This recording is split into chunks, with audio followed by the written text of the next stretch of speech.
Welcome back, friends. I'm your host, Darina Gilmore-Young. And I'm Sean Young, and you're listening to Season 2, Episode 3 of Walk, Run, Soar, a podcast about the intersection of faith and running. We are so excited to jump into today's episode with you. We help runners and walkers who lack purpose with their exercise routine, or maybe lack of routine, and long to experience God in a more meaningful way as they walk or run.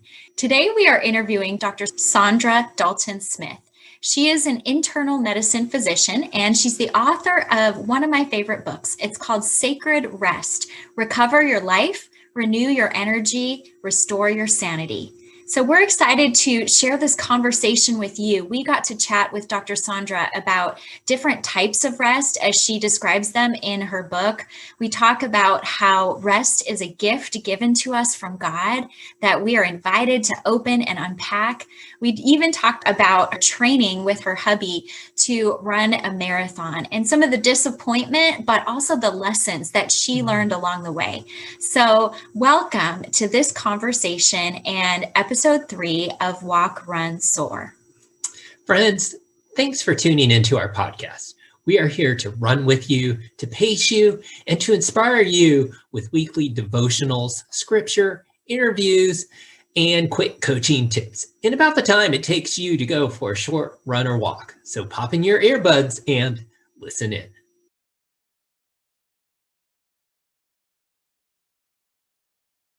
Each week, I start off by sharing a short word of encouragement from God's Word to help give you a cool drink of what I call the living water. Many of these are devotionals that are adapted from our book, Walk, Run, Soar, which released in September of 2020. We encourage you to check it out. Today, I'm going to be talking on the theme of resting in unforced rhythms. And specifically, I'd like for us to think about one of my favorite passages of scripture, which is Matthew chapter 11, verses 28 through 30. I want to start out by reading that in the Message version for us. It says, "Are you tired, worn out, burned out on religion? Come to me, get away with me, and you'll recover your life. I'll show you how to take a real rest. Walk with me and work with me. Watch how I do it. Learn the unforced rhythms of grace. I won't lay anything heavy or ill-fitting on you. Keep company with me, and you'll learn to live freely and lightly." I love that version by Eugene Peterson. That's a paraphrase of Matthew 11, 28 through 30, and how he talks about getting a real rest. And that's definitely one of the themes of what we're going to be talking about today with Dr. Saundra. I remember that I went on this one run with a group of my friends on one of my favorite local trails here called the Winchell Cove Trail. And I love going there in all different seasons, but I remember specifically going this one time. The grasses were golden and waving over the hills, and a sapphire blue sky, and the branches of the trees were stretching out in kind of a dance toward heaven. I remember that the water from Millerton Lake was lapping at the shore, and so I could hear the music of that water. And I just connected my trail shoes to that trail and took off. I know it sounds a little bit counterintuitive, but trail running for me has taught me how to rest. And so as I'm describing this one day that I was out in Winchell Cove on that trail, I'm actually describing many different days that I have been out on the trail and truly resting in a restorative way. Dr. Saundra is going to talk about that a little bit later in our episode. But to me, there is just something inspiring about running free on a winding trail with God's glory unfolding all around me. When I'm running, my heart stills and my mind slows down, and I am able to lean in and hear God speak in a better way than I can when I'm at home and my to-do list is calling or my phone has all these notifications going off. And I've discovered as a 43-year-old mama with 3 active daughters and a husband that rest is sometimes hard to find in my daily life. And it looks a little different than I expected. And so I have shifted my thinking about rest. It's not always, going for a pedicure or a girl's weekend away or sleeping in for long hours. But I know that I can get restorative rest when I go out for that run. And so I have to be intentional to carve out time and to give myself permission for what I call soul care. And it's taking care of my body, but also my soul when I can get out there and run on the trails. This kind of rest for me requires saying no to constant striving and mindless scrolling and the fear that comes over me because of the things that are going on in the world. In order to get real rest, I have to pivot away from those things, and I have to give my soul space to breathe. I have to lean into the Lord, and I have to pay attention. And it means paying attention to what my body needs, what my mind needs, and what my soul needs. The world tells us that we are entitled to self-care. It's this idea that we need to take care of ourselves. And don't get me wrong, it's not bad. But I think that it goes beyond just spoiling ourselves or giving ourselves extra treats because we've accomplished a certain task or a to-do list or finished a project. We really actually need that restorative rest all the time. And that's why I like to call it soul care, because when I'm taking care of my soul, then it is a restorative rest that gives me energy to go back out and do my work the next week. In Matthew 11:28-30, in the Message, talks about this idea of being worn out and burned out, and this invitation that Jesus gives to come to him, to get away with him, and to recover our lives. And these verses express God's desire to have an intimate relationship with us. He longs to walk with us and run with us. He longs to give us that gift of real rest in connection with him. And he is the one who provides the best rest. And I want to work on choosing that best rest more in my life. And I want to challenge you also to do the same. So think about, where can your heart be still and rest in God? What are some of the rhythms of rest that you can begin for yourself and for your family? And that might look different than it does for me and my family. And that's okay. Giving ourselves permission to explore, to discover, to be curious about the types of rest that really and truly will restore us. And friends, just that reminder that rest is a gift from God that all of us are invited to open. Welcome back, friends. So excited for you to be with us here today. I have the privilege of interviewing my friend and fellow author, Dr. Saundra Dalton-Smith. She is an amazing woman who is a national and international media resource right now on the mind, body, and spirit connection. And I love seeing all the places she's been speaking, interviewing, and publishing.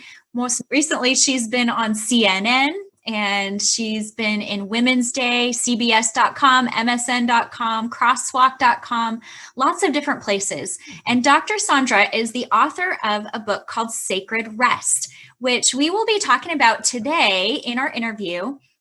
And it's actually a book that has had a big influence on me personally. I read it and used it as a resource for our book, Walk, Run, Soar. She also is an internal medicine physician.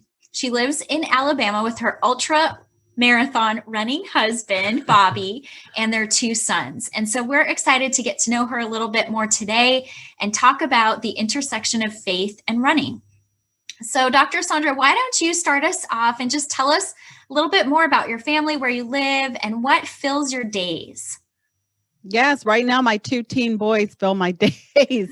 They keep me busy running around, and we're still pretty open in Alabama. So we still have basketball games, and when my son plays basketball, lots of games, lots of mask wearing, but we stay busy doing those things with the kids. And I really just love anything that's outdoors. I love going out and just spending time outside. I feel like I connect with God really deeply that way. That's probably the way that I spend most of my time, my free time at least. Oh, I love that. Well, you know, that's my heartbeat too, just spending time out in God's creation and exercising. So, Dr. Saundra, how did you get started running and exercising? What was the catalyst to get you moving? I think being in medicine, I'm always kind of thinking about what are the things that I can do to keep myself the healthiest, the longest.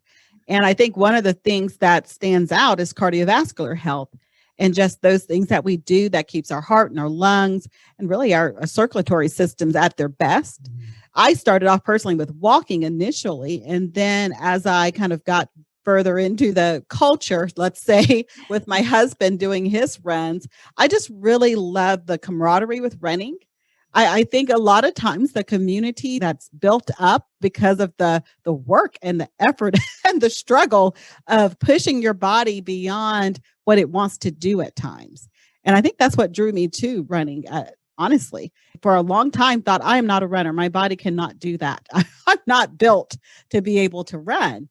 And I remember my husband one day saying, everybody's built to run. They just have to run their way, their distance, and at their pace. And I thought, okay, maybe I can do it. Those are some wise words from your husband. I love that. And very much what Sean and I like to do as far as coaching is just helping people start out wherever they are, that your pace is your pace, whether you're walking, you're jogging, you're slogging, you're running, you're sprinting, whatever God has called you to. And I want to talk a little bit today about rest. And rest is something that is actually really key to training for if you're going to do a half marathon or a marathon, if you're running or walking, that kind of relationship between rest and the exercise is so key. And I know that's your expertise. I want to start us off by just having you share a little bit more about your book, Sacred Rest, and 7 types of rest that you talk about. You could unpack that for us a little bit. Yes, absolutely. And you're right. I mean, when we talk about rest, it relates both to our physical bodies when we're doing things like running or lifting weights or anything that's a physical exertion, but also when you're trying to build kind of our internal muscles, what I call like our resilience muscles, it requires rest as well. You know, the same stress that the body's placed under when you are running or doing a physical activity are the same type of stressors that affect us when we need to build ourselves up emotionally or spiritually or socially. And so it's very similar. Rest plus the stress equals the growth. And I think that's kind of the mindset that most of us have to kind of change how we look at rest, because oftentimes we look at it as being unbeneficial.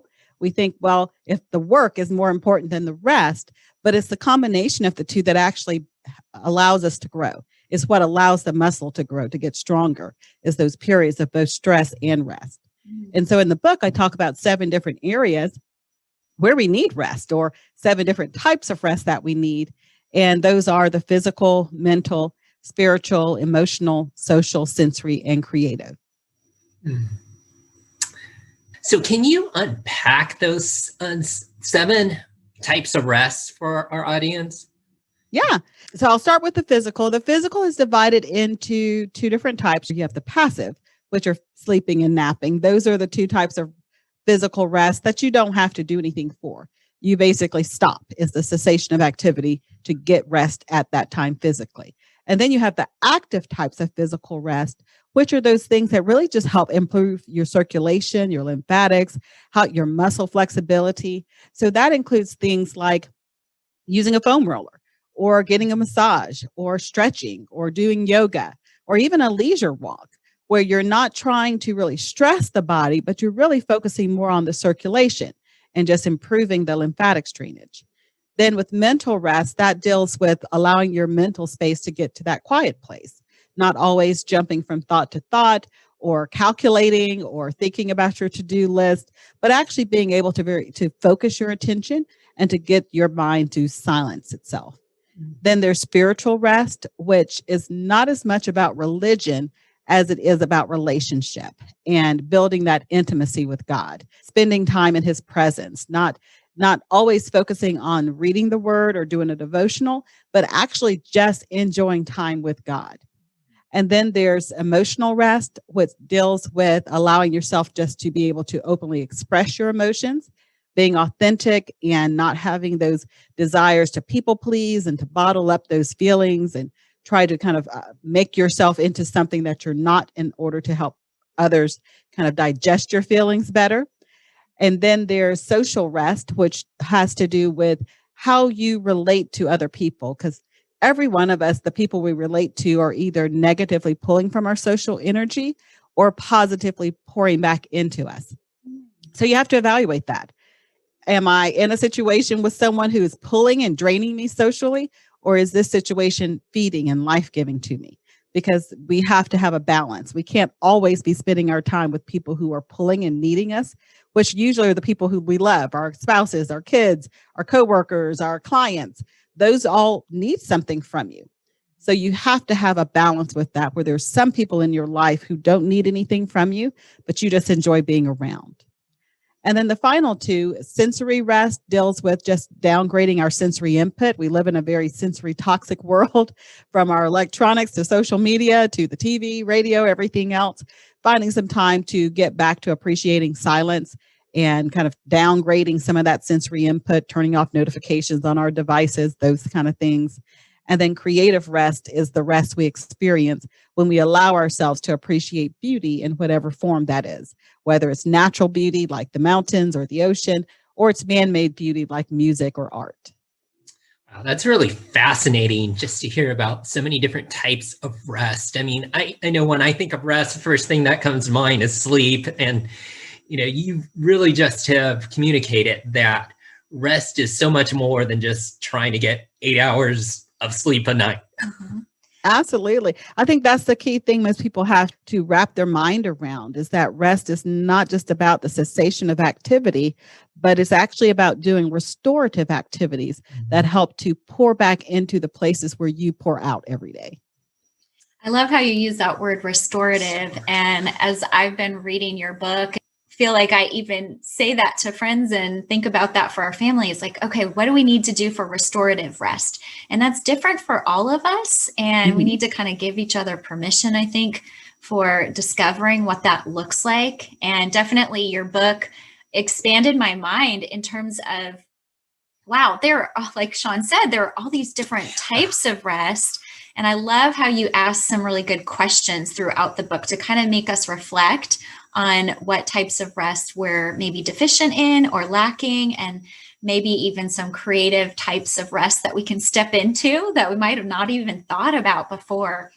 Now, I know the second half of your book, it talks about the gifts of rest, and it's clear through your writing, and just because I know you, that you're a woman of faith. And I would wonder if you could share a little bit more about how you see rest as a gift from God.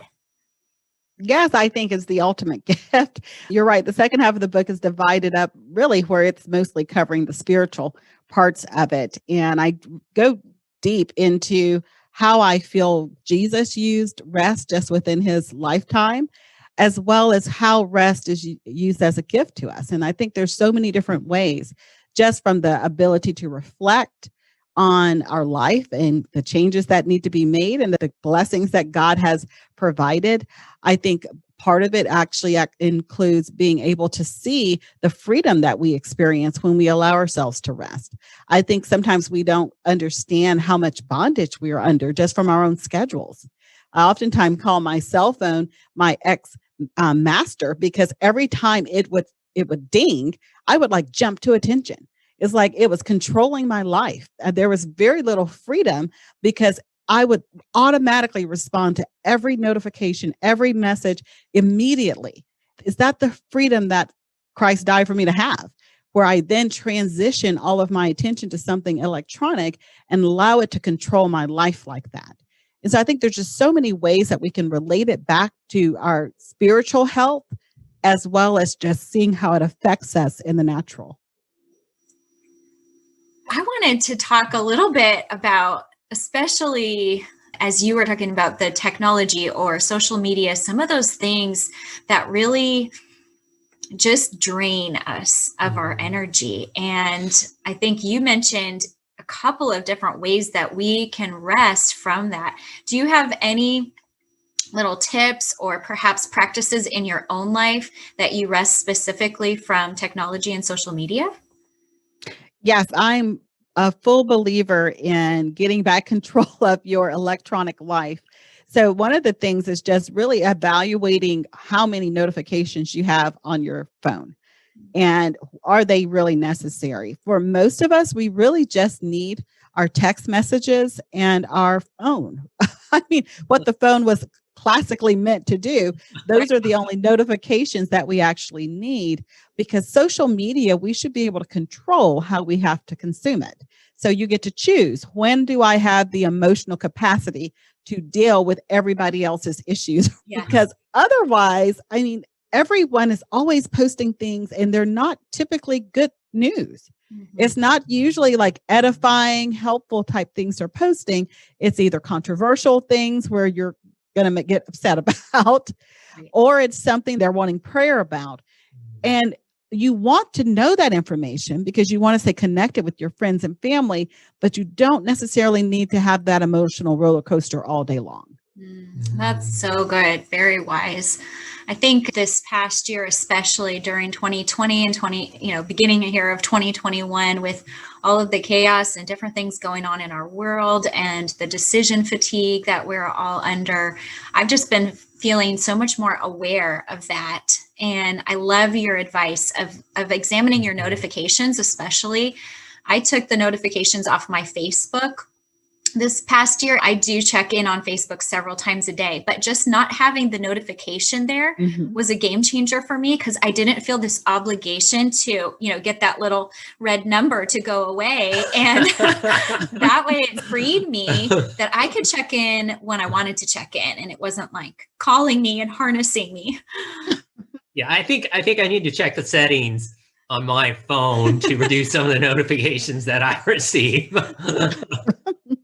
Good one. It's stressful. I think one of the things that was really interesting when I looked at that, the notifications cause the same cortisol and endorphin type release that a physician experiences when their pager goes off in the hospital. Ooh. And let me tell you, that's very stress inducing.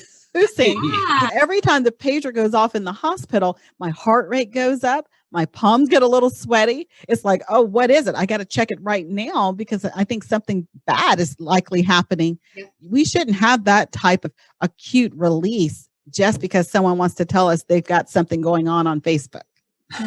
That's some really good insight. I appreciate that. So how do you see running as beneficial for the whole person? Just for the whole person, body, mind, and soul. I feel like running is very helpful because when you're running, we talked about these different types of rest. Well, I think the thing to keep in mind is that a lot of these different types of rest can be experienced all at the same time. And so what I find is when I'm running, particularly outside, not so much on the treadmill, but when I'm outside enjoying nature and running, I can experience creative rest, which helps me kind of appreciate nature and beauty, which then helps me connect with God. Oftentimes I find myself praying when I'm running or communing with God during that time, just being in his presence. And then on top of that, it's one of the times where I'm able to get my mental space to actually clear down to a single thought. Because I'm so new to running, I have to still think about breathe in, breathe out, don't breathe shadow. I'm like having to really be mindful of how my breathing is. So I'm paying attention to my breathing, which then clears my mind because I can't think about 100 other things and my to-do list and all this stuff when I'm trying to make sure my breath to exhalation ratios are appropriate. I'm actually able to get my mental space to quiet down. And so I find that I'm able to get so many types of rest that affect me in many different ways, all from the same activity.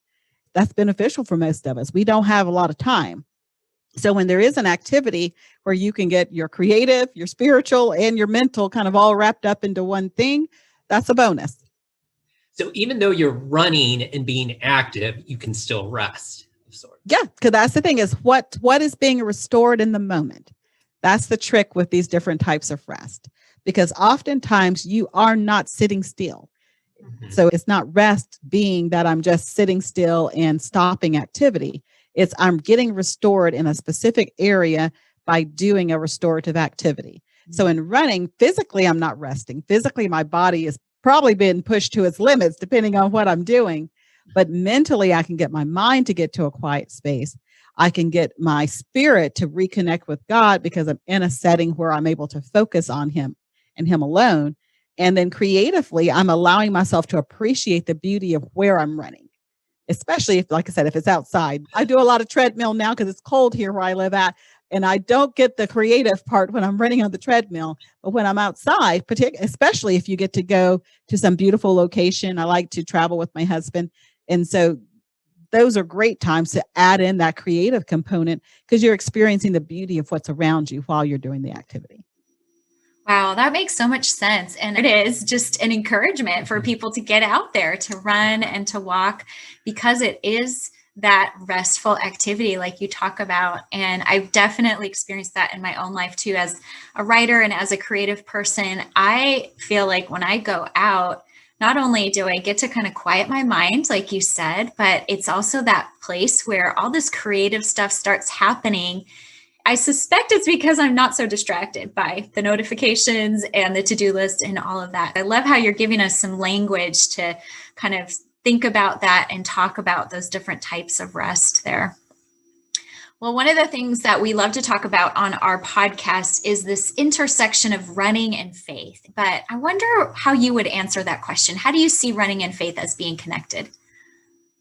Well, something my husband always continuously showing to me is the scripture from Hebrew where it talks about running with endurance. I oftentimes think about that because the process of when you first start running, most of us, if you've never run before, because that was my situation, I'd never run before. My husband came up with this idea that we were going to run our first marathon on our 20th wedding anniversary, which would have been in 2020. And so I'm like, okay, well, I don't run. I've never run before. So I'd run lots of different half marathons. So when we first got started, that process really made me think about my faith because you start off very new to the whole situation. Everything seems foreign. Everything seems hard. There seems to be a whole lot of rules and you don't know any of them. And then I would go to these settings like these races or these meetups, and all the runners are standing around and they're talking about their cadence and all this stuff. And I'm like, what are these people talking about? I have no idea. It felt a whole lot like when I first started going to church. Everybody was talking Christianese and I didn't know what they were talking about. So you're sitting there and you're trying to be polite and you're like, I have no clue what these people have going on. And then as you get kind of into the culture, as you spend time with them and you start participating, you start learning more and you start reading and actually diving a little bit deeper, you still don't know what some of the elite runners know, but you don't feel like you're in the dark either. You're like in this place where you're like, okay, I'm starting to move forward in this process. As I continued and as I can still continue to learn how to be a better runner, it seems very familiar with how I've moved forward in my faith. It's a maturing process. And as you mature, you're stronger and you're able to do more. Your endurance gets better. Like now, when something bad happens in my life, I don't automatically think God's punishing me. I realize that I have an enemy. And just the same as when I'm out running, if I have a great run one day and the next day is horrible, I don't think I'm never going to get this. I just know this is another block that I have to jump over, that I can keep moving forward. So I think there's a lot of similarities, and it's really helpful sometimes to be able to see those similarities because it keeps you hopeful. Mm-hmm. It keeps you in the place where you're like, I can keep moving forward. There is a finish line. For us, the finish line is not in this side of the earth, it's in heaven, but there is a finish line. And so when I get to each finish line for every half marathon I've ever done, part of me all automatically, I usually am crying with my hands in the air, whether it was an easy or hard run. That's kind of the position my body goes to. It's in the victory position because I feel like one day I'm going to be running into the arms of Jesus. And this is what I want it to look like. Mm-hmm. I want to feel like I did the best I could do on that day. Because every time you do a run, some days you're just not as good as you were the day before. You PR'd 2 days ago and now you can't even like get your last time.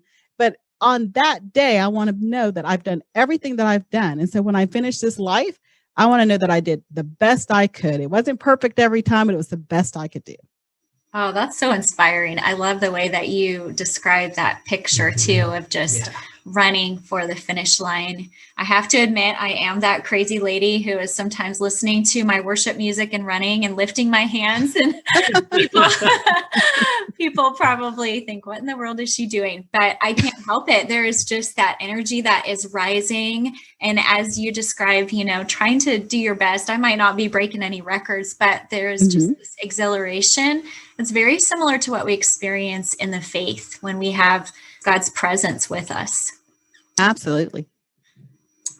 We know that your husband is an ultra marathoner and that you two have been training together throughout this pandemic.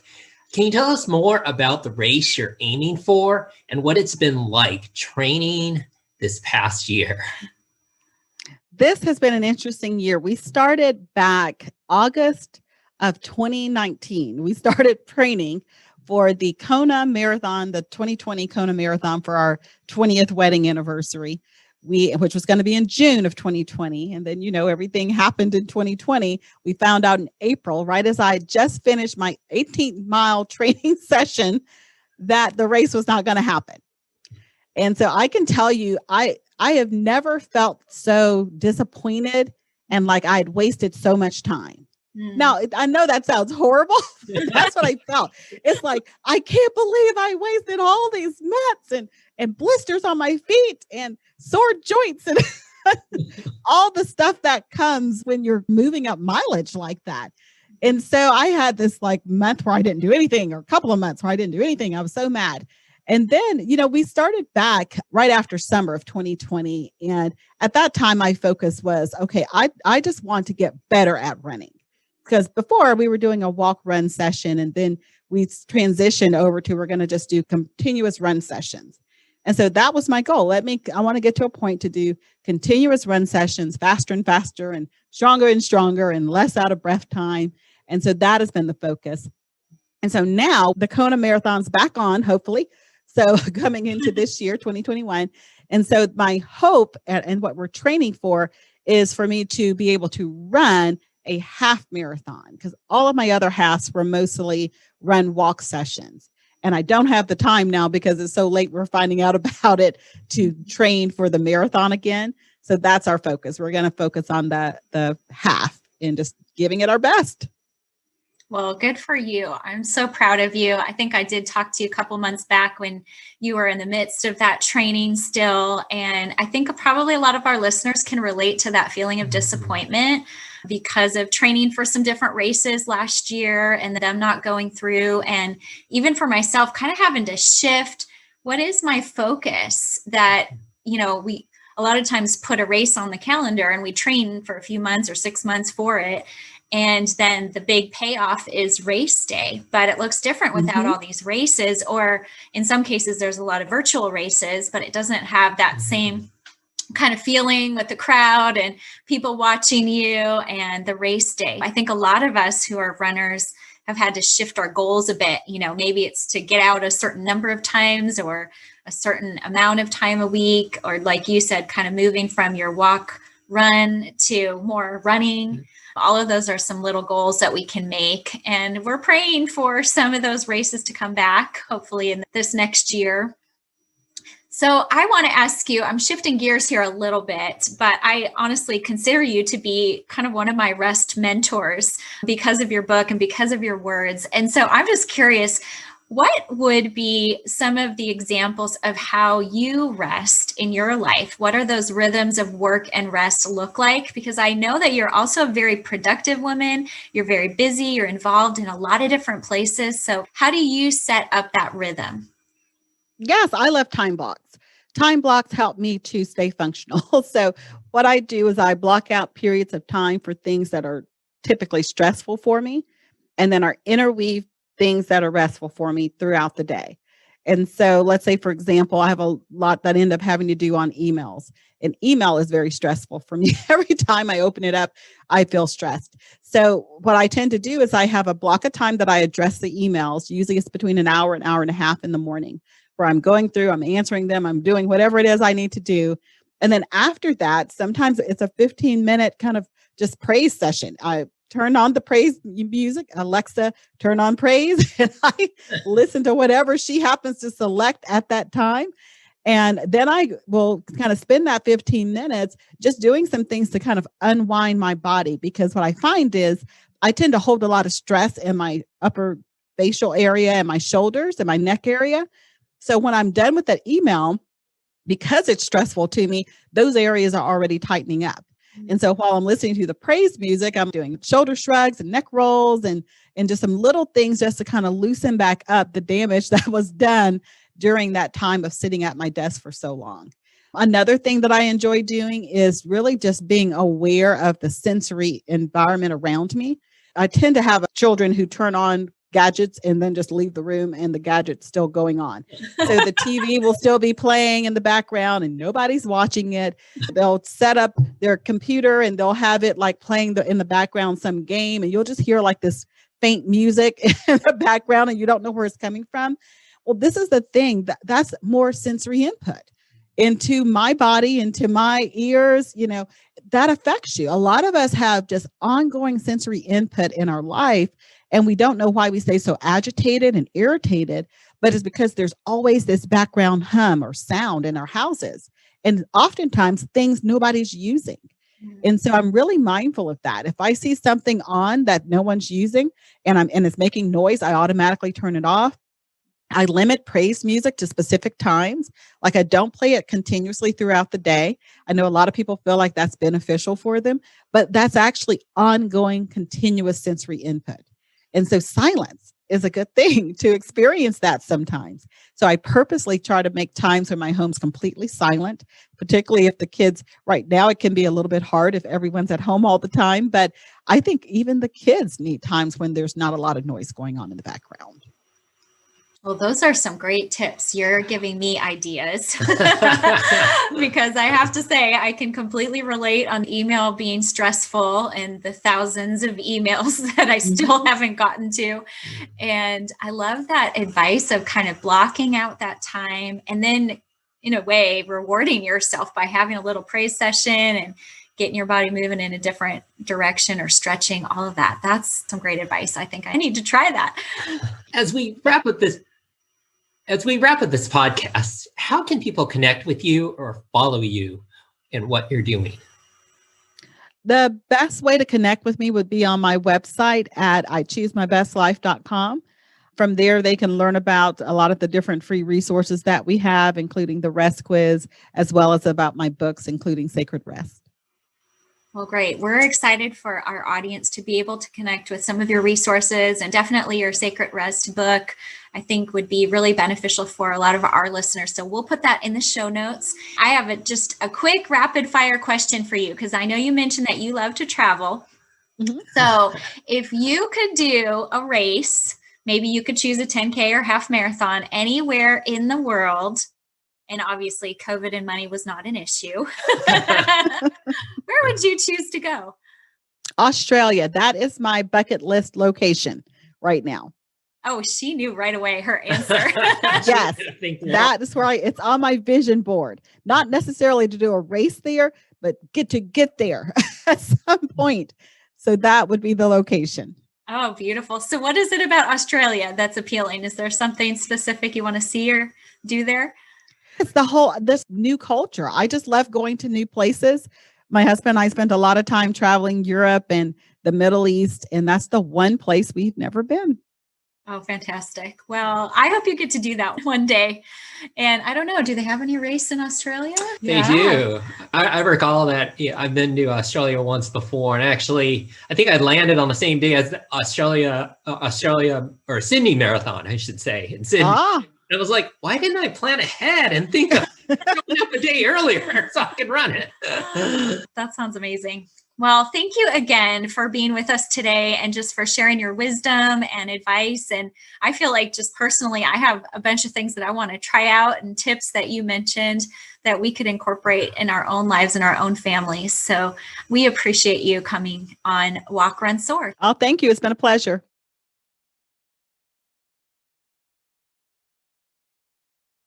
Today's coaching tip is to regularly schedule rest and recovery phases throughout your training schedule for complete physical, mental, and emotional rejuvenation. We just heard from Dr. Saundra describing the 7 types of rest. This brings her new meaning to what it means to rest and recover. We also want to invite you to share your questions about running and walking. We would love to have some questions from our audience. If you go to the Anchor app or web link for our podcast, there's a spot where you can click message and leave us your questions. Be sure to include your name when you ask your question, and we'll try to incorporate these in future coaching tips. I just wanted to share a few more details with you about our new book, Walk, Run, Soar, which is a 52-week devotional and training journal designed for runners and walkers who long to experience God's presence in a deeper way. And it's January, so it's a great time to pick up a book like this. You really can read it any time of the year, but it is designed so that you could read maybe one or a couple of the devotionals each week. There's space in the book where you can write down how many miles you've walked or run in a day, in a week, and even kind of track that over the year. If you already have a book, we want to just also encourage you to write a quick review for us on Amazon. This is actually a big deal for authors. The more Amazon reviews that a book gets, the more Amazon will actually share that book in new spaces. And so even a sentence or two, giving it a little 5-star review would be so helpful to us. We would love to connect with you more personally. Head over to Doreena's website at www.DoreenaGilmore.com. We have blogs about running and faith and a runner's quiz if you want to find out which biblical runner you are most like. And friends, thanks for joining us today. This was episode 3 of season 2 of the Walk, Run, Soar podcast, where we talk about the intersection of running and faith. Please make sure to subscribe to the podcast. And that way, as soon as it drops, it will show up in your podcast app on your phone or wherever you listen to podcasts. And do us a huge favor, rate the podcast right there as well.